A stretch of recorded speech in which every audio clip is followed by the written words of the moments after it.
నమస్కారం, Reddy blast YouTube ఛానల్కి స్వాగతం, సుస్వాగతం. మన ఛానల్లో ఇరిగేషన్ వీడియోస్ మాత్రమే కాకుండా సాగు సంబంధించిన వీడియోలు కూడా చేస్తున్నాం. సో రైతు సోదరులందరూ కూడా Reddy blast YouTube channel subscribe చేసుకొని కోరుచున్నాం. ఈరోజు మనము వరి వేసేటువంటి రైతులు ఎవరైతే ఉన్నారో వారు దానికి ముందుగా మీరు పచ్చిరొట్ట విత్తనాలు వేస్తూ ఉంటారు జీలుగా జనమ. దానికి బదులుగా మనము పచ్చిరొట్ట విత్తనాలకు ముందుగా మనము పిఎండిఎస్ నవధాన్య సాగు అంటే 360 భూమిని కప్పించే విధానంలో పిఎండిఎస్ అంటే ప్రీ మాన్సూన్ రైసింగ్ అనేటువంటి కాన్సెప్ట్ ని మనము రైతు సోదరులుగా తెలియపరుస్తున్నాం. ఈ పిఎండిఎస్ నవధాన్య అంటే నవ అంటే 9 రకాల విత్తనాలు, 9 నుంచి 18 రకాల విత్తనాలు మనం భూమిలో వేసినట్లయితే భూమిలో మంచి సూక్ష్మజీవులు అలాగే భూమిలో సేంద్రీయ కర్బనం పెరుగుతుంది. ఈ యొక్క నవధాన్యాల గురించి మనం తెలుసుకుందాం.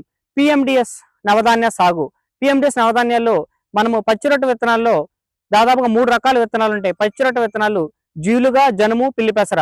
అలాగే పప్పు జాతికి సంబంధించిన పప్పు జాతికి సంబంధించినటువంటి విత్తనాలు మినుము, పెసలు, అలసందలు, బొబ్బర్లు, ఉలవలు. ఈ 5 రకాలు ఉంటాయి. అలాగే ధాన్యాలు జొన్న, సజ్జ, అలాగే మొక్కజొన్న, అలాగే ఆకుకూరలు తోటకూర, గోంగూర, అలాగే చుక్కకూర, పాలకూర, అలాగే కూరగాయలు వచ్చేసి బెండ, చిక్కుడు, వీటితో పాటు కొన్ని రకాలైనటువంటి కూరగాయ విత్తనాలు, అలాగే తీగ జాతికి సంబంధించి బీర, కాకర, ఆనప, సొర, ఇట్లా కొన్ని రకాలైనటువంటి తీగ జాతి విత్తనాలు మనం చూపుకుంటాం. వీటితో పాటు సుగంధ ద్రవ్యాలు ధనియాలు, మెంతులు.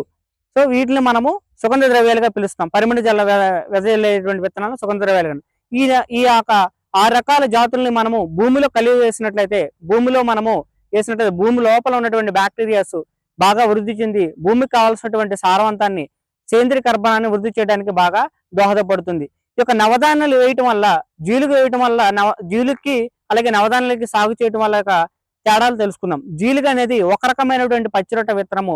తద్వారా ఏంటంటే ఒక రకమైనటువంటి సూక్ష్మజీవి అనేది తయారవుతుంది, వృద్ధి చెందుతుంది. అలాగే ఈ యొక్క నవధాన్యాలు అంటే 9 నుంచి 18 రకాల పైబడి విత్తనాలు ఇందులో ఉంటాయి. కాబట్టి ఈ యొక్క 18 రకాలు మన భూమిలో కలిగినప్పుడు 18 రకాల వేర్లు అనేది భూమి లోపలికి వెళ్ళటం వల్ల భూమిలో ఉన్నటువంటి సూక్ష్మజీవులు, కోట్లాను కోట్ల సూక్ష్మజీవులు బాగా అభివృద్ధి చెంది భూమికి కావాల్సినటువంటి సేంద్రీయ కర్బనాన్ని, సేంద్రీయ పదార్థాన్ని అందిస్తాయి. తద్వారా ప్రధాన పంటకు చీడపీడల నివారణ, అలాగే ప్రధాన పంటకు నీటి నిల్వ సామ్రాజ్యం అంటే నీరుని నిల్వ చేసుకునేటువంటి క్యాపబిలిటీని మొక్క సంపాదించుకుంటుంది.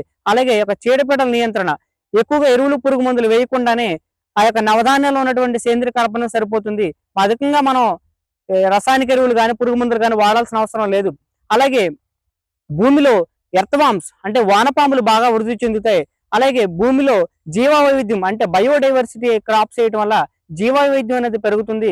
రైతు సోదరులందరూ కూడా ఈ యొక్క విషయాన్ని క్షుణ్ణంగా తెలుసుకొని పరిశీలించి రైతు సోదరులందరూ ఎకరానికి 10 నుంచి 12 కేజీ నవధాన్యాలు వేయాలని కోరుచున్నాం.